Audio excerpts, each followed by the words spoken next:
I stood frozen in my office, the Seattle skyline a blur outside my window, as my screen glowed with an email that made my stomach drop. Subject: Urgent client feedback. Our biggest client was threatening to pull out, citing unprofessional emails sent from my company's account. Emails I hadn't written. My heart sank as I traced the sender. Margaret, my mother-in-law. The woman I'd hired to appease my husband's family was unraveling everything I'd built. And I'd let her in. At 34, I'd poured my soul into VerdantLabs, a Seattle tech startup that was my dream made real. We built eco-friendly software tools to help businesses track sustainability, and after 3 years of grinding, we were finally gaining traction. A major client, a small but fierce team, and a valuation that made my heart race. My loft apartment, with its view of Puget Sound and walls covered in brainstorming sticky notes, was my sanctuary. But that sanctuary was under siege. And the threat wasn't a competitor or a market crash. It was family. Specifically, my mother-in-law, Margaret. It started 6 months ago, at a Sunday brunch in my husband Joel's childhood home, a sprawling craftsman in Capitol Hill.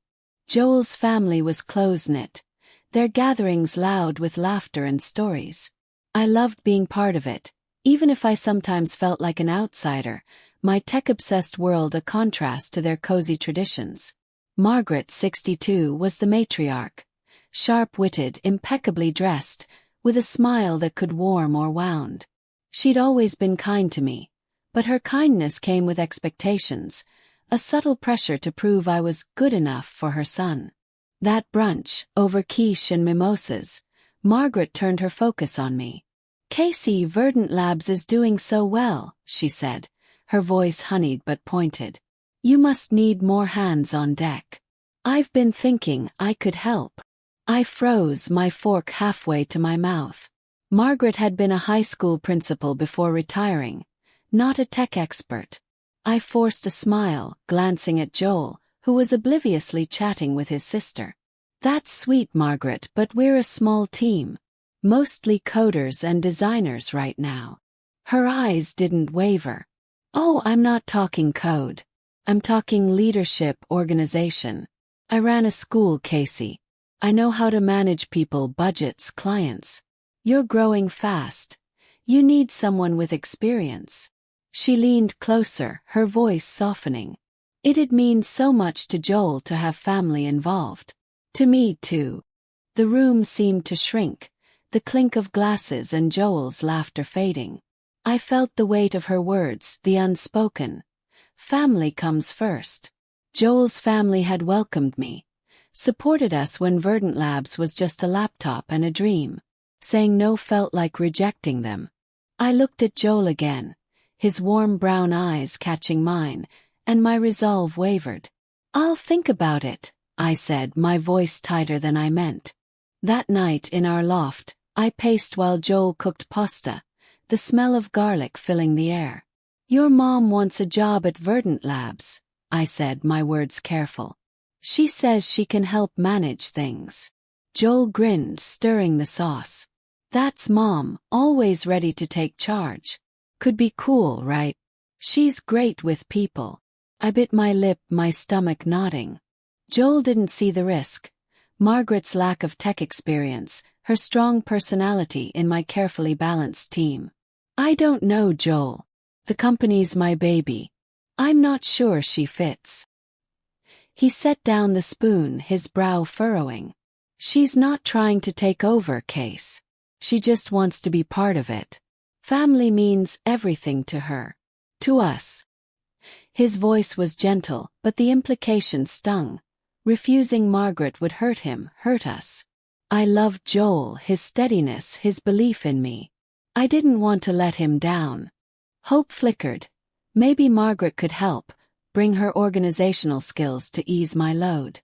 "Okay," I said finally, my voice barely above a whisper.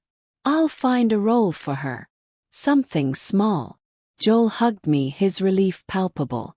"You're amazing, Case. This'll be great."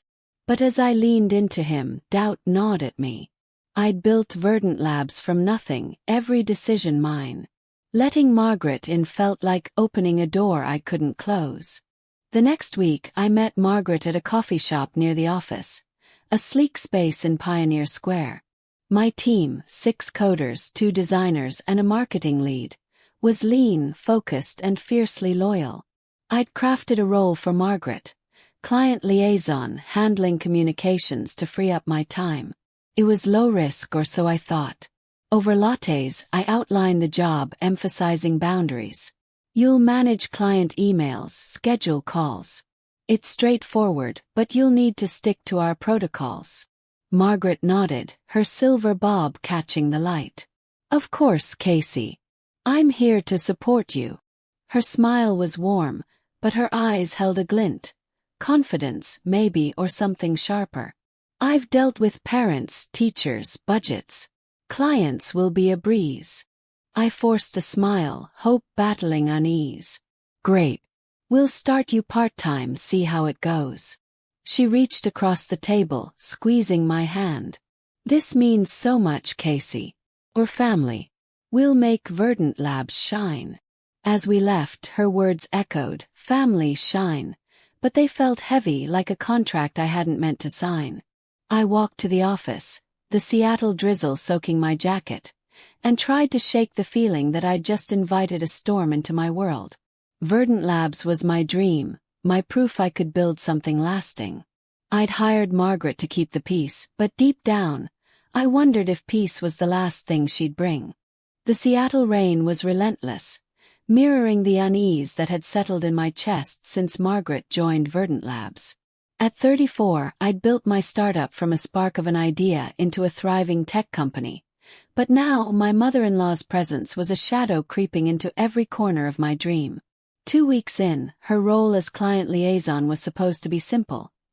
Manage emails, schedule calls, but Margaret was already rewriting the rules. Her smile was warm, her words cloaked in kindness, but I felt the ground shifting beneath me. I told myself I was imagining it, that family ties would keep us aligned. But hope was fraying and doubt was taking root. Margaret's first day was deceptively smooth. I'd set up a desk for her in our Pioneer Square office, a bright space with exposed brick and humming monitors. My team, 6 coders, 2 designers, and Tara, our marketing lead, greeted her with polite curiosity. I introduced her, my voice steady despite my nerves. Margaret's here to handle client communications, so we can focus on product development. She's got tons of experience managing people. I caught Tara's raised eyebrow, but Margaret's laugh, light, disarming, eased the room. She dove in, her silver bob gleaming as she typed emails with practiced ease. I hovered nearby, pretending to check code but really watching her. Looks good, I said, scanning her first client reply. It was professional if a bit formal. Just make sure to CC me on everything, okay? Of course, Casey, she said, her smile bright. I'm here to make your life easier. Her tone was warm, but her eyes held that glint I'd noticed at the coffee shop. Confidence, or something sharper. I nodded, hope flickering. Maybe this could work. The first signs of trouble were subtle, like ripples before a storm. By day 3, Margaret was rearranging her desk, bringing in framed photos and a potted plant, claiming the space with a permanence that felt premature. She chatted with my team, her stories about her principal days charming them, especially Sam, our youngest coder, who laughed at her anecdotes. I overheard her with Tara suggesting small tweaks to our client pitch deck. It's a bit tech-heavy, Margaret said, her voice smooth. Clients want warmth, trust. Tara hesitated, glancing at me, but nodded. I swallowed my unease, telling myself it was harmless. By the second week, Margaret's influence was creeping. During a team meeting, I outlined our next sprint, prioritizing a new feature for our sustainability tracker. Margaret, who'd been quiet, raised her hand. Casey, I spoke with a client yesterday, and they're more interested in reporting tools than new features. Shouldn't we shift focus? The room stilled, all eyes on me. My jaw tightened. She hadn't CC'd me on that call, breaking protocol. Which client? I asked, keeping my tone even. Oh, Green Corp, she said breezily. Lovely people. I told them we'd prioritize their needs. Her smile was placid, but it felt like a challenge. I forced a nod, my mind racing. We'll discuss it later. For now, let's stick to the plan. My team exchanged glances, sensing the tension. After the meeting, Tara pulled me aside.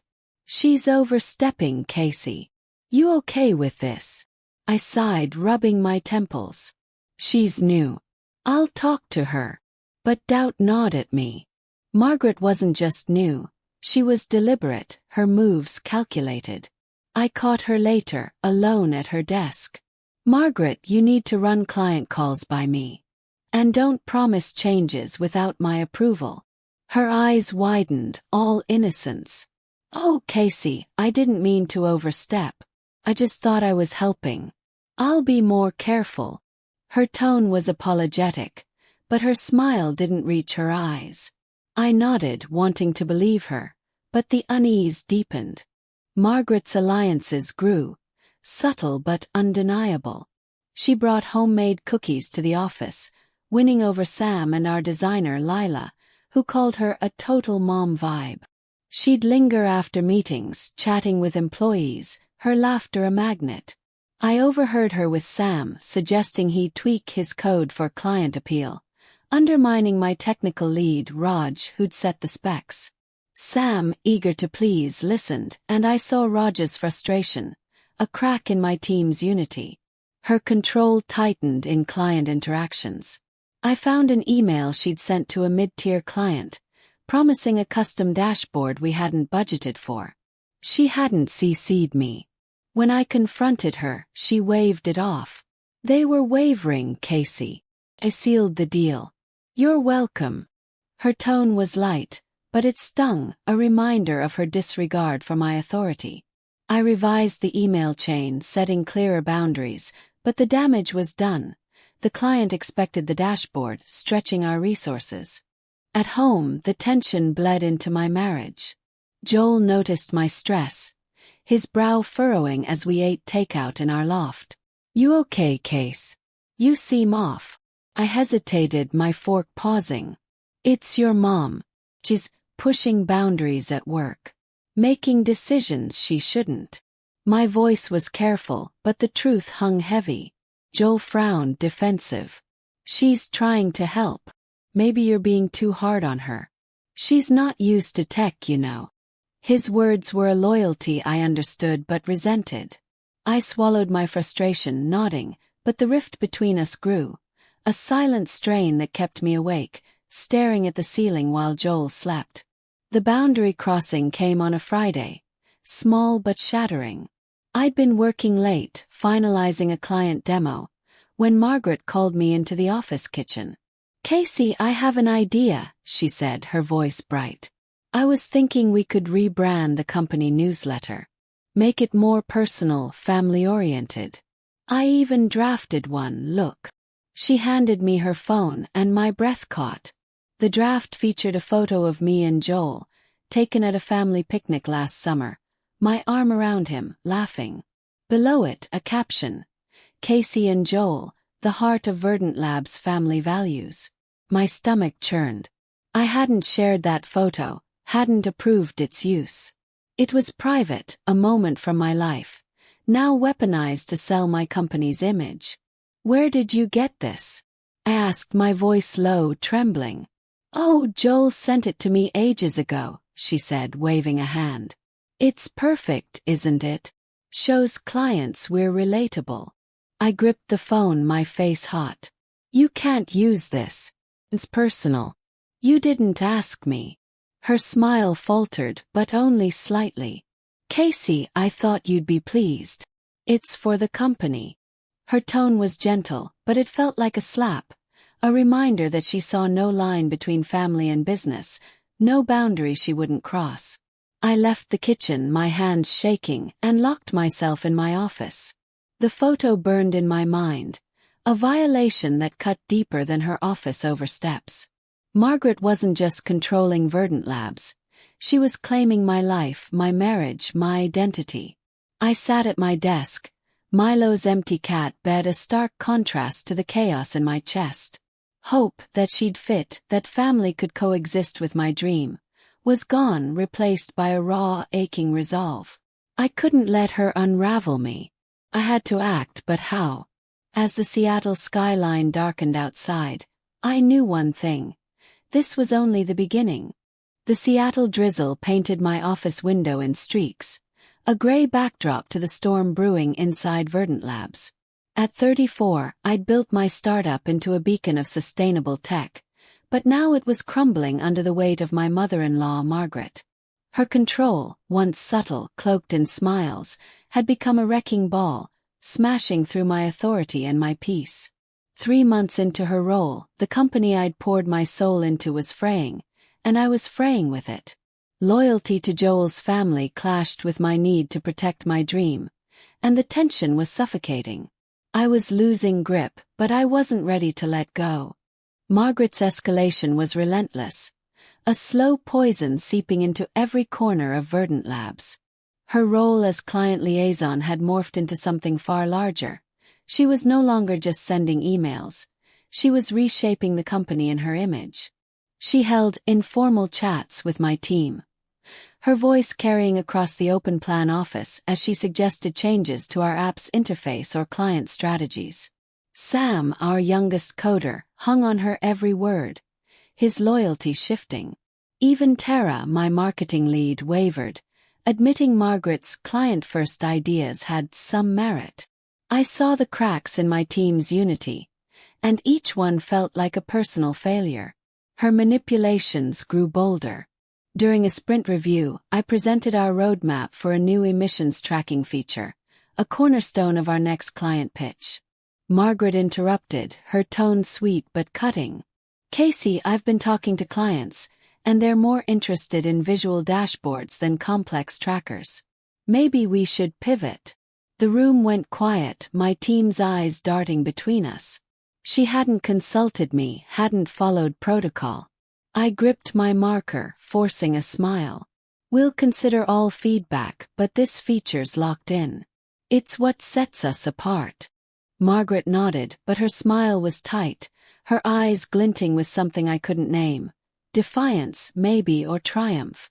Later I found she'd emailed a client, promising a dashboard-heavy demo, contradicting my plan. When I confronted her, she shrugged. "I was just keeping them engaged, Casey. You're so busy, I thought I'd help."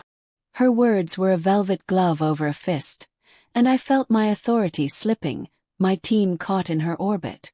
The turning point came with our biggest pitch yet, to EcoWave, a national retailer looking to overhaul their sustainability metrics. The deal was make or break. $2 million in annual revenue, a chance to scale VerdantLabs. I'd spent weeks prepping, my team burning midnight oil to perfect the demo. Margaret was tasked with scheduling and client prep, a role I'd hoped would keep her contained. But I should have known better. The pitch was at EcoWave's sleek downtown office, a glass tower that made my stomach churn with nerves. I stood at the head of their boardroom, my slides crisp, my coder Raj and Tara flanking me. The EcoWave execs leaned forward, intrigued, as I demoed our emissions tracker. "This integrates real-time data," I said, clicking through visuals. "It's precise, scalable, and unique to VerdantLabs." Then it unraveled. An exec frowned, raising a hand. "This is great, but we were expecting a dashboard-focused demo. Your colleague promised visuals tailored to our brand." My heart stopped. I glanced at Tara, who looked as confused as I felt. "Colleague?" I asked, my voice steady despite the panic. "Margaret," the exec said, checking her notes. "She emailed us last week, said you'd prioritize dashboards per our needs." The room spun. Margaret hadn't CC'd me, hadn't mentioned this. I scrambled, pivoting to a secondary dashboard feature, but the execs' faces cooled, their trust shaken. "We'll need to reassess," the lead said, her tone final. The pitch ended in polite handshakes, but I knew we'd lost them. In the elevator, Tara whispered, "Casey, what the hell happened?" I couldn't answer. Rage and betrayal choked me. Back at the office, I found Margaret at her desk, calmly typing. "What did you do?" I demanded, my voice low, trembling. "You promised eco-wave dashboards without telling me. You sabotaged our pitch." Her eyes widened, all innocence. "Casey, I was just relaying their feedback. I thought you'd seen my email. I'm so sorry if I overstepped."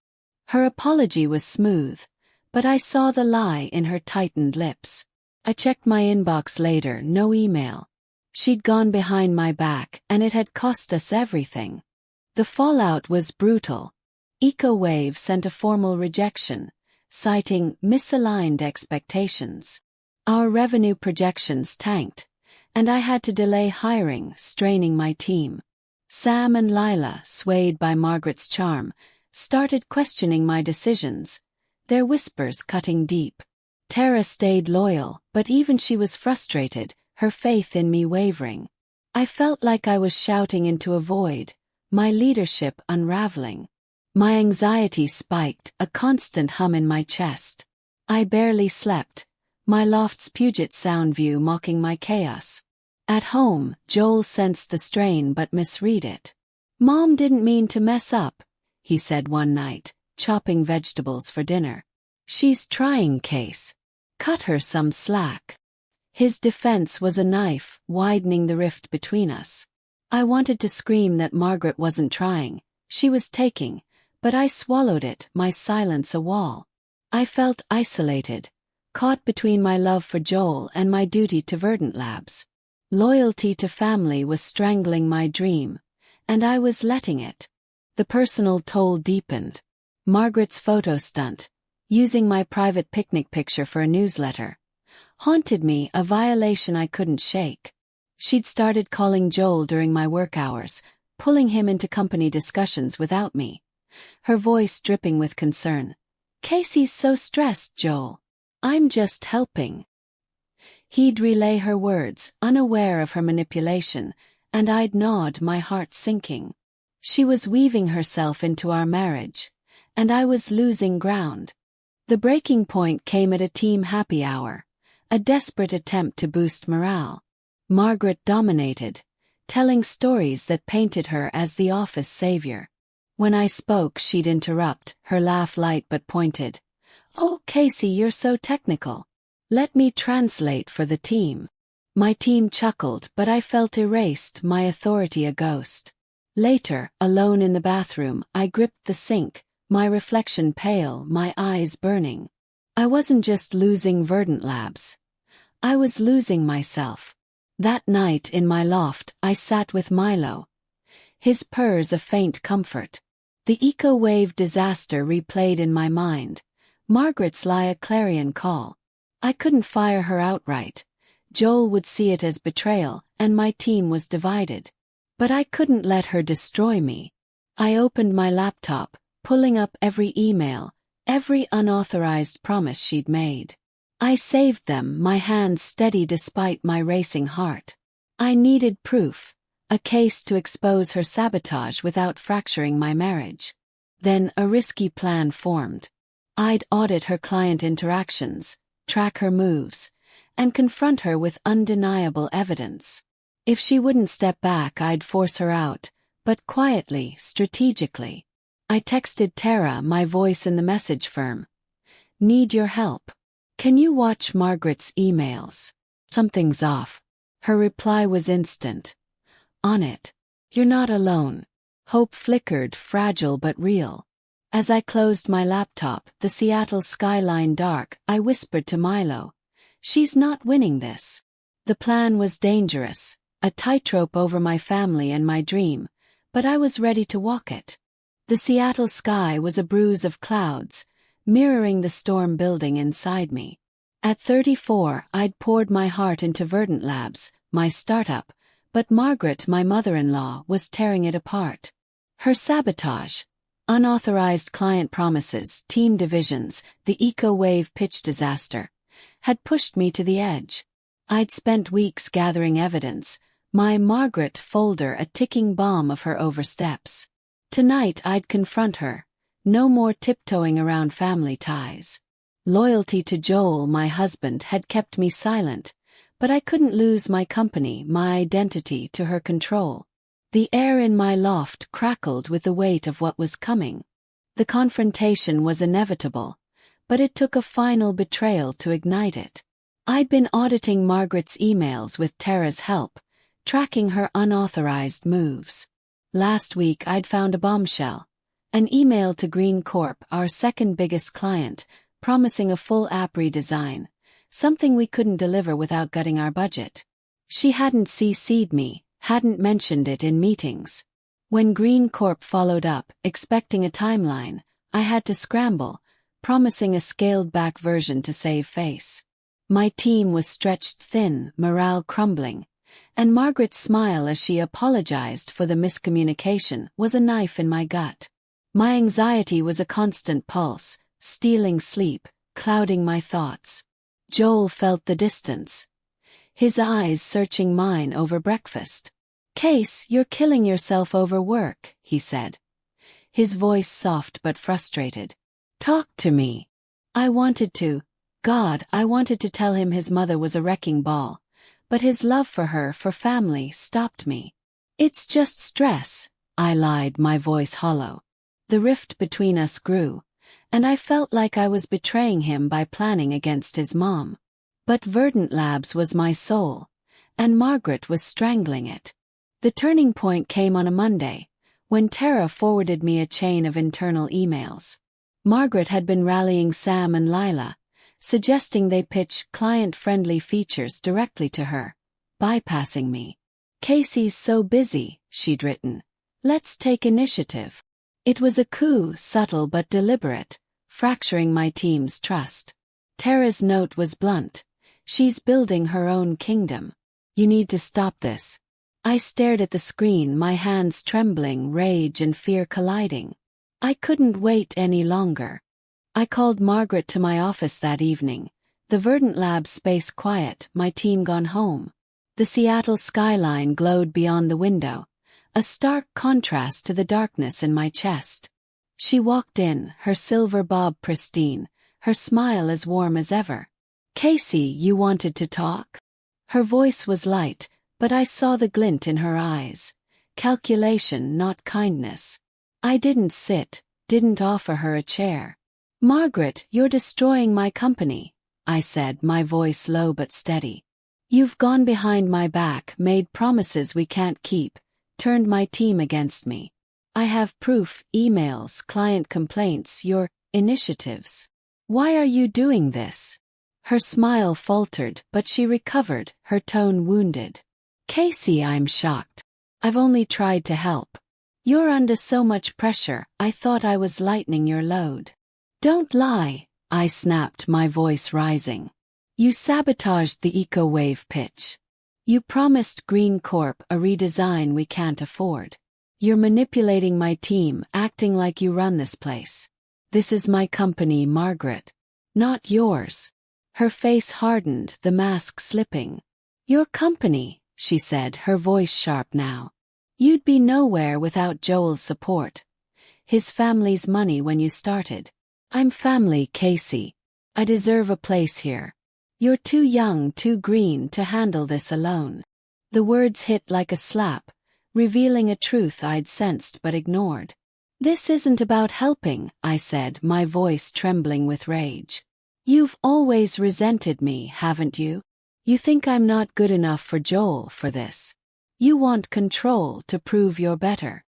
Her eyes flashed, years of hidden tension spilling out. "You're ungrateful," she hissed. "I gave up my career to raise Joel, to build this family. You waltz in, playing CEO, thinking you're above us. I'm protecting VerdantLabs and Joel from your mistakes." The room spun, her words a dagger. "Protecting Joel," I shouted, my control shattering. "You're using him to get to me. You put our photo in a newsletter, invaded my marriage, my life. You're not protecting. You're destroying everything I built." She stepped closer, her voice low, venomous. You built this on our family, Casey. Without us, you're nothing. Fire me and you'll lose Joel. You'll lose everything. The threat landed like a bomb, silencing me. My chest heaved, tears burning my eyes, but I held her gaze. Get out, I said, my voice barely a whisper. You're done here. She laughed, cold and sharp. You'll regret this. She turned and left, her heels clicking, leaving me alone in the office, my world fracturing. The aftermath was a tidal wave. Margaret didn't return to work, but her absence didn't heal the damage. She'd poisoned my team. Sam and Lila were distant, their trust in me shaken by her whispers. Tara rallied them, but the office felt like a war zone, productivity stalling. Green Corp, furious over the redesign mix-up, slashed their contract, gutting our revenue. I poured hours into damage control, my anxiety a vice, but the company teetered. My marriage bore the brunt. Joel came home that night, his face pale. Mom called crying, he said, his voice tight. You fired her. Casey, what the hell? I told him everything, her sabotage, the emails, the eco-wave disaster, but his eyes were hard, disbelieving. She's family, he said. You could have talked to me first. He slept on the couch, the space between us a chasm. I lay awake, Milo curled beside me, feeling like I'd betrayed the man I loved to save my dream. My identity, Casey the entrepreneur, the wife, was splintering, and I didn't know who I'd be when it broke. The company's board, small but influential, caught wind of the turmoil. They called an emergency meeting, questioning my leadership. We're concerned about stability, one said, their eyes cold. I defended myself, presenting Margaret's emails, but the damage was done. My judgment was under scrutiny. I left the meeting hollow, my dreams slipping through my fingers. Yet in the chaos I found clarity. Margaret's threat, lose Joel, lose everything, had shaken me, but it also woke me. I wasn't nothing without her, without anyone. VerdantLabs was mine, built from my vision, my grit. I sat in my loft, the skyline dark, and opened my notebook. I'd been reactive, letting her control the narrative. No more. I'd rebuild, starting with my team, my marriage, myself. But first I had to outmaneuver her. Margaret was likely rallying Joel's family, painting me as the villain. I needed a strategic move, something to expose her without destroying us. I texted Priya, a mentor from my early days. Need advice. Family drama threatening my startup. Can we talk? Her reply was instant, tomorrow. You've got this. Hope flickered, a lifeline. As I closed my laptop, I whispered to Milo. She doesn't get to win. The confrontation had cost me, but it had also freed me. I was ready to fight. For VerdantLabs, for Joel, for me. The Seattle dawn was a soft gray, painting my loft in hues of resolve. At 34, I'd built VerdantLabs from a dream into a tech beacon, only to watch it nearly crumble under my mother-in-law Margaret's sabotage. Her control, client overpromises, team divisions, the eco-wave pitch disaster, had cost me revenue, trust, and nearly my marriage to Joel. The confrontation, raw and explosive, had left scars. My team fractured, Joel distant, my identity as a leader questioned. But I wasn't broken. I was Casey, and I'd found my strength in the wreckage. Tonight, I'd reclaim my company, my life, with a move so sharp it would cut Margaret's influence clean. I wasn't fighting for revenge. I was fighting for me. The days after the confrontation were a crucible. VerdantLabs teetered. Green Corp's slashed contract a bleeding wound. My team was a house divided. Sam and Lila, swayed by Margaret's charm, doubted me. Tara and Raj stayed loyal but weary. The board's scrutiny loomed, their stability, concerns a guillotine over my leadership. At home, Joel's silence was a wall. His couch sleeping a nightly reminder of the rift. Margaret's threat, fire me and you'll lose Joel, echoed, but I refused to let it define me. I'd saved every email, every proof of her sabotage in my Margaret folder, a quiet arsenal. Priya's advice, shared over coffee, was my North Star. Don't just fight her, Casey. Outsmart her. Protect what's yours. My plan crystallized, clever and unexpected. VerdantLabs was hosting a sustainability summit tomorrow. A high-profile event with clients, investors and media. Margaret had planned to attend, invited as family before our fallout. Her presence a chance to spin her narrative. I'd turn her stage against her, exposing her misconduct not with a public shaming. That was too crude. But with a strategic restructuring that stripped her influence and set ironclad boundaries. It was painful, precise and poetic. She'd lose her grip on my company, my team, my life, without a word spoken against her. I started with my team. I called an emergency meeting, no Margaret, just the core 8. The office was tense, the Seattle skyline a muted backdrop. I stood, my voice steady despite my racing heart. VerdantLabs is struggling, I said, laying bare the numbers. Revenue dips, client losses. We've had missteps, miscommunications. I take responsibility as CEO, but I need your trust to fix this. I shared Margaret's unauthorized emails, carefully redacted, showing her overpromises without naming her. This stops now. We're restructuring client roles. No one acts without my approval. Sam shifted, uneasy, but Tara nodded, her eyes fierce. Raj spoke up. We're with you, Casey. Let's get back to work. Lila, quieter, agreed, and Sam followed, their loyalty tentative but real. I appointed Tara as interim client lead. Her competence a shield against further chaos. The meeting ended with a fragile unity. My team recommitted. The first crack in Margaret's hold repaired. Next I tackled the board. In a private call, I presented my restructuring plan. A new client protocol, audited weekly by me, and a hiring freeze to stabilize finances. I showed Margaret's emails, still anonymized, framing them as process failures I'd corrected. I've made tough calls, I said, my voice firm. This ensures VerdantLabs' future. They approved, their trust in me shaky but intact. I'd bought time, but the summit was my true test. Home I faced Joel. The night before the summit, I sat him down, Milo curled on the couch between us. Joel, we need to talk about your mom, I said, my voice soft but unyielding. She's been sabotaging VerdantLabs, promising things we can't deliver, dividing my team. I have proof. I showed him the Green Corp email, the eco-wave fallout. His face paled, his loyalty torn. She didn't mean to hurt you, he said, his voice breaking. She's just intense. She crossed lines, Joel. She used our photo, our marriage, to control my company.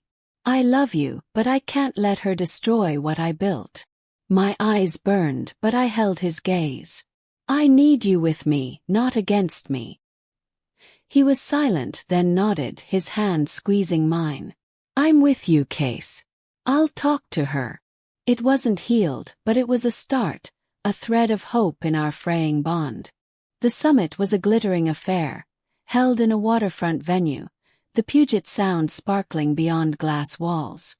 Clients mingled, investors sipped wine, and media snapped photos. I wore a tailored blazer, my nerves steel under my smile. Margaret arrived, her silver bob gleaming. Her presence a calculated move to reclaim her role. She greeted my team, her laugh warm, but I saw Sam and Lila hesitate, my restructuring sinking in. The keynote was my moment. I took the stage, my slides crisp, my voice clear. VerdantLabs is about trust, I began, facing the crowd. Trust in our tech, our team, our values. Today, we're announcing a new chapter. Streamlined operations, client-first protocols, and a renewed focus on innovation.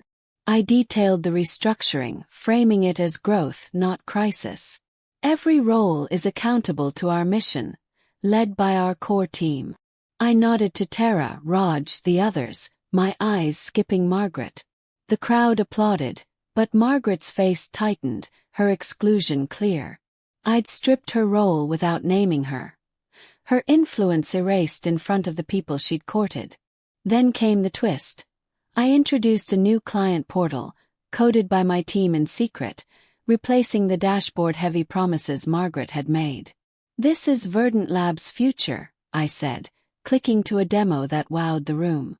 Green Corp's CEO in the audience approached me later, impressed, hinting at a renewed contract. The summit was a triumph, my leadership reaffirmed. Margaret cornered me afterward, her smile gone. "You humiliated me," she hissed, her voice low. "I was helping you." "You were helping yourself," I said, my voice calm but cutting. "You're out, Margaret. Stay away from my company." I walked away, her silence a victory, her power broken. The aftermath was a quiet revolution. VerdantLabs stabilized, the new portal winning back clients, our revenue climbing. My team rallied, Sam and Lila apologizing for their doubts, their trust earned through my transparency. The board praised my decisive action, cementing my role. I hired a new client manager, vetted by me, ensuring no one overstepped again. My marriage healed slowly. Joel confronted Margaret, setting boundaries. No more meddling, no more guilt. She retreated, her calls rare, her influence fading. Joel and I talked, rebuilding our trust. "I didn't see her clearly," he admitted, his hand in mine. "You're incredible, Case." I believed him, our love stronger for the scars. My identity, once splintered, was whole. I wasn't just a wife, a CEO. I was Casey, a woman who'd chosen herself over expectations. I stood in my loft, Milo purring, the skyline alive with possibility. I'd launched a side project, a mentorship program for women in tech, pouring my lessons into others. The summit had been my stage, but this building, leading, loving on my terms was my legacy. As I looked out at Seattle, I felt a quiet power, hard-won and unshakable. Margaret had tried to claim my world, but I'd rewritten the story. I was enough, and no one could take that away.